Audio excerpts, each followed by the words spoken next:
So we've spent a lot of time over the last number of months talking about people like Tucker Carlson, Megyn Kelly. There's a lot of conversation about them, about their strident positions against Israel. Now they've gone after President Trump. He's gone after them. And I want to play you a clip of Victor Davis Hanson just a few days ago talking about this phenomenon. He was being interviewed and he was asked about that whole wing of American politics. And he laid down his theory of the case. I don't necessarily agree with everything he said. So I want to play his thoughts, and then I want to share with you what I have to say about this. Here we go. Here's Victor Davis Hanson. The United States where Candace Owens, Steve Bannon, Joe Rogan, Tucker Carlson, Megyn Kelly, and I'm not going to lump them all together because they have different views and intensities, but they were very strong Trump supporters.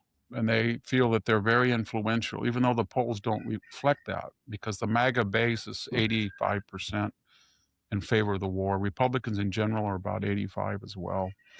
But they feel they're very important, and now the less Trump talks to them, and the more access that's denied to the White. They have no connection now with Trump. He's cut them all off, and they want to react. So here in the United States, we're getting almost daily from those people who have a large audience that Netanyahu runs everything, and we were hoodwinked.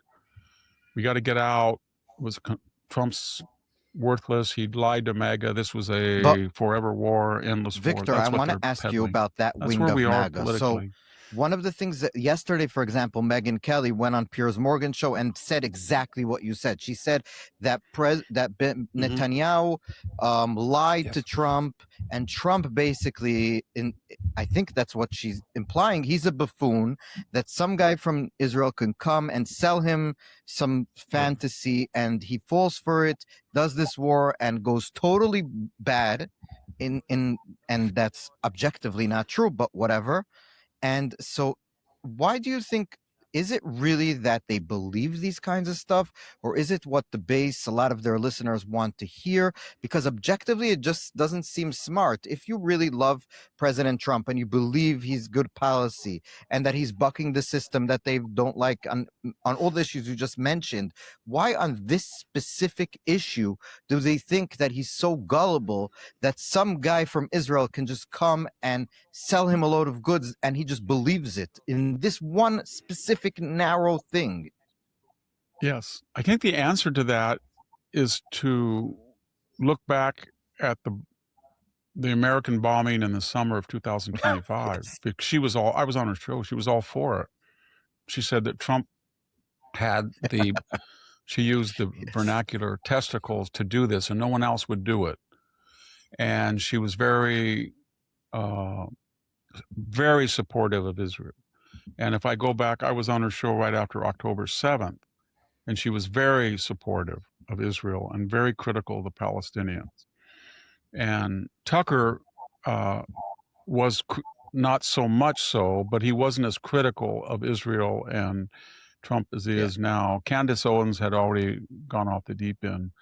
Steve Bannon. So what changed? And what changed was not the actual realities, but world opinion and the propaganda of all the rubble in Gaza and in Beirut, and none of the reasons of the causation for it, and the mood on the campuses in the United States, and the democratic radicalism with Mondami, and then we've got all of these socialist governors coming in, and the Democratic Party changed, and it became cool, or it became the status quo for the left and the center to try to excuse the United States.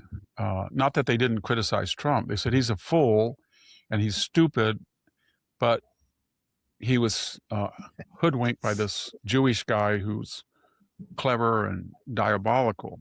But it didn't really appeal to the other half of the nation because, I mean, if you're going to make an empirical argument, his family, and he has put far more concentration on the Gulf monarchies, American investments, And the Gulf Monarchies were really, as you know well, they were Right. saying before the war, don't go in, don't go in. And then privately, they were saying, go in and get rid of it. We're scared. And then when we did go in, they said, don't negotiate. You've got to get rid of them. And then they have about the 6 Arab countries in the Gulf. I'm not saying their pilots are up to Western standards, but they have 600 combat aircraft. Mhm. They have double the number of Israel, all of those countries together. And yet they didn't send anybody. They didn't send in, at least in size. So here you have this strange situation where if Donald Trump is really gullible and foolish, the argument would be, the continuation of that argument is, these clever Arabs with all this oil money and people in his family are investing, and there's all these funds and these deals that are being made, and yet they don't want to help. So Trump got hoodwinked. He took out Iran for them, and then they didn't send any help.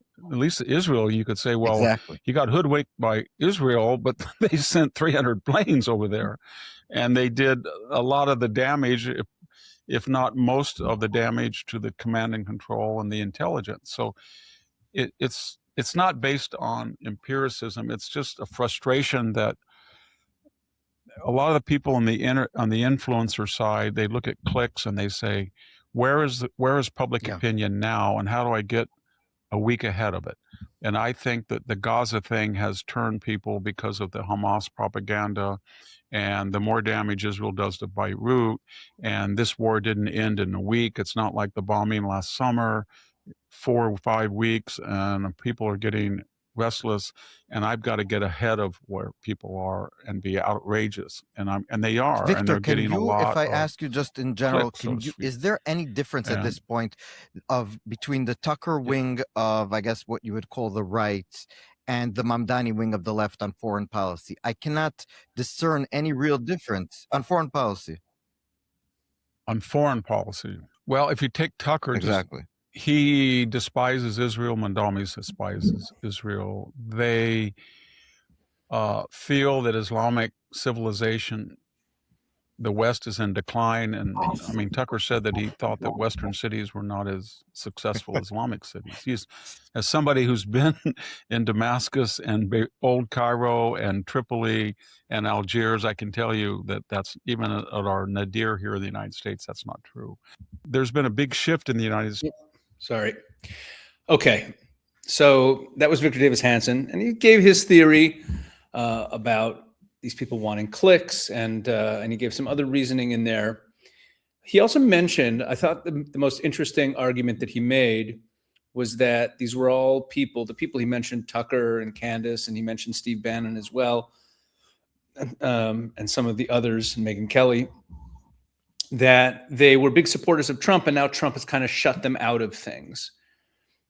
And I want to drill down on that for a little bit, because I think there's an important point there. Before I do this, just let me remind you to please subscribe and share and let people know what's going on this channel. And also, please make sure to go over to Israel 365 News, Israel 365 News YouTube channel. You'll see it linked in the description of this video. Make sure to go there and get all the content that we're putting up at Israel 365 News. We do a lot of interviews, a lot of other analytical pieces, and we put up some very important videos in recent days. Especially, there was a video that I did just last week about Egypt. It's been off the radar. No one's paying attention to Egypt, but there's a lot going on there, and we need to be very much aware of what's happening with Egypt. So please go over to Israel 365 News YouTube channel and make sure that you get all my content there. So this topic of the we can call it the more isolationist wing, those who believe that Trump was hoodwinked and duped and dragged into this war. This is Israel's war. It's not an American interest. So I mentioned that Victor Davis Hanson says that one of the causes of their rage, because it really is a rage. There's I view it as a kind of temper tantrum that's going on there. Is that he feels that Trump has shut them out. So I want to talk about Steve Bannon. Steve Bannon and I have had a relationship for a number of years. Many of you are probably aware that I've been a regular guest on his show for quite some time, and that's something that I take very seriously. I mean, Steve has some views that I certainly disagree with. We disagree on some fundamental things, and I think a lot of what he says, a lot of the things he says about the Middle East and Israel certainly are problematic in my view. And there's been a lot of people who've said to me that I should stop associating with him. I should stop appearing on his show, but that's not something that I'm going to do. I mean, first of all, there's a lot of positions that he takes on other issues that I'm very fond of. I'll just say that right out. And I understand all that's said about him and all the things that are out there about misdeeds. But to me, the calculation is very simple. He has a very large audience, a very important audience. And if I'm not on there pleading the case of our side, I'm not sure there is anyone else who's there. So that's why I do it. And I value that audience. I value the other people there. I don't agree with them on everything. I think one of the, just do a little analysis on myself. I've spent many, many years doing Jewish-Christian relations, involved in a lot of interesting situations that have also brought me some criticism from certain quarters of the Jewish community who aren't so comfortable with the lines that I cross the way they see it in Jewish-Christian relations. I've always felt very comfortable having relationships with people that I disagree with. And it doesn't change the fact that I have a friendly relationship with them. And I have a friendly relationship with Steve, with all of the, my eyes are wide open. He's a complicated person. But I want to talk about this issue because Victor, about Trump shutting these people out, and that may be fueling a lot of their negativity about the policy positions he's taken about Israel and Iran. And I want to bring you back to the war in June, the 12-day war. And I'm going to tell you a story. And the story has to do with Steve. And in the middle of that war, you'll probably remember this. In the middle of that war, here we go. Is this, what do I want? I got to get the right. I'm going to pull up here it is. Okay. In the middle of that war, for the first week of that war, the big question was, is the United States going to get involved militarily? Is the United States going to attack Fordo and Natanz, these underground facilities? And that it was during that time. So just to recap, Israel starts the 12-day war on June 13th. Okay? Thursday night, Friday morning. That's when Israel starts the war. The attacks by the B-2 bombers on the nuclear facilities happened the following Saturday, just over a week later. During that whole week, there was a fierce battle going on within the MAGA movement, within the movement of Trump supporters, over whether or not the United States should get involved. And all these podcasters that Victor Davis Hanson mentioned were advocating against American involvement, including Charlie Kirk, by the way. Charlie Kirk's attitude about this was, I don't want this to happen. I don't want the U.S. to be involved. I don't want the U.S. to attack. He went to Washington, D.C. to push President Trump not to attack. But publicly, Charlie's attitude was, even though I don't like this, if President Trump decides to do it, we trust President Trump, and he's earned our trust. And then when America did attack, and all of the fears that were raised about what would happen if America attacked, that it would escalate into a much larger war, and it would drag in Russia and China, and there would be all these other problems that they had talked about happening. When they didn't materialize, and there were no American casualties, and the deed was done, Charlie was, his attitude was, okay, I didn't like it, but look at that. It worked out, thank God. And he came out kind of smelling like a rose. He was trying to thread the needle and give an option for people who were opposed to the attacks and those who were in favor of them to still remain as part of one movement. So trusting Trump was something that everyone could get around, everyone could get behind. And during that time, I was texting, as I text regularly with Steve, and I was trying to push him to go with that messaging, and he was not having any of it. He was very much opposed to American involvement in any way. He didn't have me on the show during that week, and he was having on only voices, really, who were opposed to American involvement. People, he had Tucker Carlson on War Room, which is, in my memory of Steve's show over the years, I think it might be the only time Tucker Carlson's ever appeared on War Room. Maybe he's appeared one other time. I don't know. But it was very rare for Tucker Carlson to appear on War Room. And they were talking about that.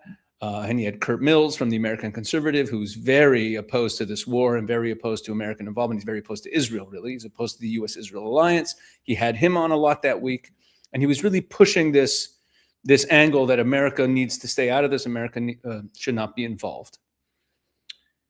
He wasn't full-on anti-Israel at this point.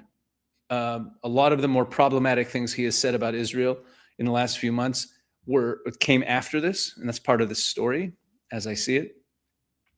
Steve was consistently, from October 7th, really, until then, he was consistently extremely pro-Israel, and that's something that a lot of people don't realize. A lot of Israel supporters who know him as one of the problematic people, part of the problem with our side is that we tend to notice when people say bad things about us, and those are the statements people make about us that we're aware of. So most people in the pro-Israel side are not even aware of the fact that, again, from October 7th all the way through till the 12-day war, Steve Bannon was, if anything, criticized within the MAGA movement for being too pro-Israel. He was extremely pro-Israel, but he was wavering during this war. He very much felt that Prime Minister Netanyahu was not entirely honest, and that this was not an American interest. Okay, the debate over whether it's an American interest or not that's a debate that we can have. Reasonable people can disagree, and he was very much on the side of this is not an American interest, and that his attitude was, he was not an Iran apologist, and he's still not an Iran apologist.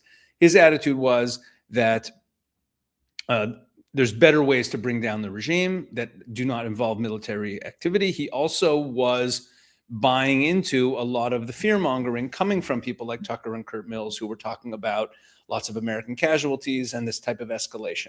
Okay? Now, on Thursday of that week, so we're talking now 2 days before the B-2 bomber attack. Of course, no one knew the B-2 bomber attack was going to happen. So let's get back into the mindset of where we were during that week. We didn't know how long that war was going to go on. We didn't know it was the 12-day war at the time. We didn't know how long it was going to go on. And we didn't know if the Americans were going to get involved. And there was a lot of messaging going on back and forth. There were Israeli dignitaries, such as the head of the National Security Council in Israel, Tzachi Hanegbi, and Foreign Minister Gideon Sa'ar, who were saying that Israel actually doesn't need American help, and that there's a way that Israel can take out the nuclear facilities on its own. It might involve a ground operation. It could be messier and slower, but officially Israel was not asking for U.S. help. There was a lot of rumors that behind the scenes they were asking for U.S. help, and this was all part of these arguments and debates. On Thursday, Caroline Leavitt, the White House spokesperson, the press secretary, announced, and some of you might remember this, she announced that President Trump had decided that he would wait and think about this the language was interesting, for up to 2 weeks, that he would think about it. And she made this announcement in the afternoon, East Coast time in America, on Thursday. So it was the evening in Israel. And I was paying very close attention. I often watch her press briefings live when I catch them. If not, I try to watch them soon afterwards. I keep a close eye on what is said about the Middle East and what is said about Israel in the press briefings, especially when a war like that is going on. And I saw her say that. And I thought, oh, President Trump is backing off. He's holding off on an attack. He's having second thoughts about whether or not to take kinetic action. So I screenshotted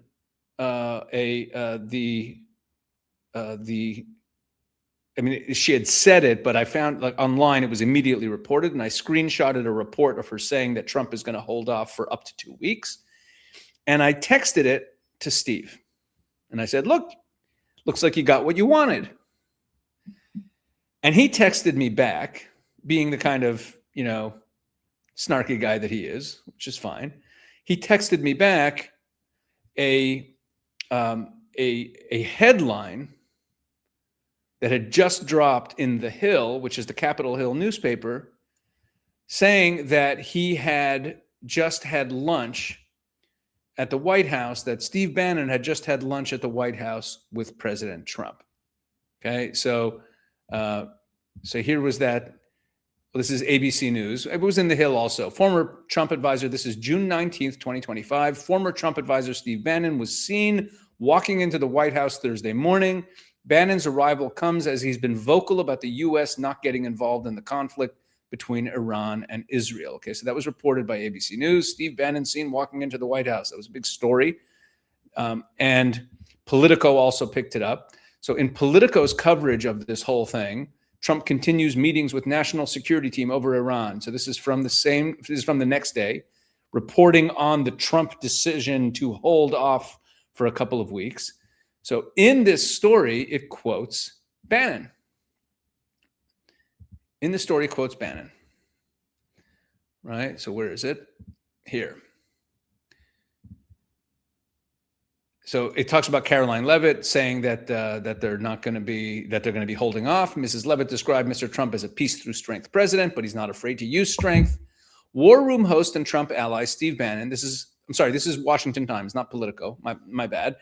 War Room host and Trump ally Steve Bannon had lunch with the president Thursday, and while he hasn't shared what they've discussed, he has pushed for Israel to finish what it started without help from the U.S. He told Politico Playbook that Mr. Trump clearly stated that he wants to look at other alternatives to ending the conflict with Iran before deciding to get involved militarily. Quote, this is a guy, before he turns to violence in terms of military kinetic action, he looks at every other alternative you can do. I think it just once again reinforces the reason that the MAGA movement loves him. Okay, so that's what Steve said that day. And this is significant, okay? Because what happened was, again, so the way I experienced it, Steve texts me back the little headline that he had lunch with Trump, essentially saying to me, yeah, I convinced him. And then Bannon has an afternoon show. He has a morning show from 10 to 12, and then he has the afternoon evening show from 5 to 7. In his afternoon show that day on Thursday, and then all day on Friday, and then on Saturday, he was declaring victory. That, we did it. We pulled Trump back from the brink. We talked some sense into him, and he was praising the other podcasters like Jack Posobiec and Kurt Mills and Tucker for this groundswell of pressure that prevented Trump from deciding to attack. And then on Saturday, of course, the B-2 bomber attack took place.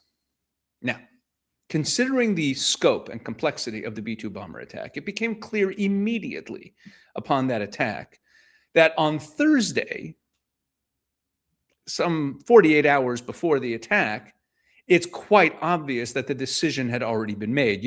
That's not the type of operation that is decided in terms of timing and logistics and everything else, with a flip of a switch a few hours before. So it's obvious in retrospect that while Trump was meeting with Bannon and giving him the impression that he had decided to hold off, maybe he did, maybe he didn't. We don't know what was said in the meeting. We just know what Steve said about the meeting, and no one told Steve to go declare victory on his podcast, but he did on War Room on his show. So meanwhile, while Steve is doing that, it becomes clear retroactively that the decision had already been made. The decision had already been made to do the attack. And I believe that left a mark, as it were.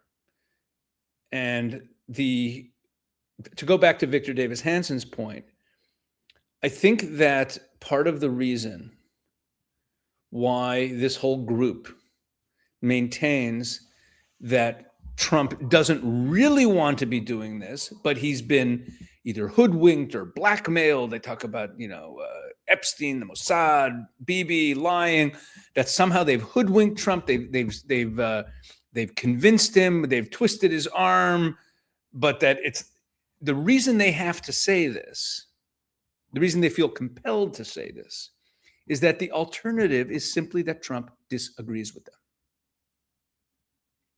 that he hears their arguments, but doesn't agree. And the truth is, all indications are that Trump simply disagrees with them. What do I mean? Trump's not the best at hiding his real feelings about things, okay? I mean, think about how he behaves about everything.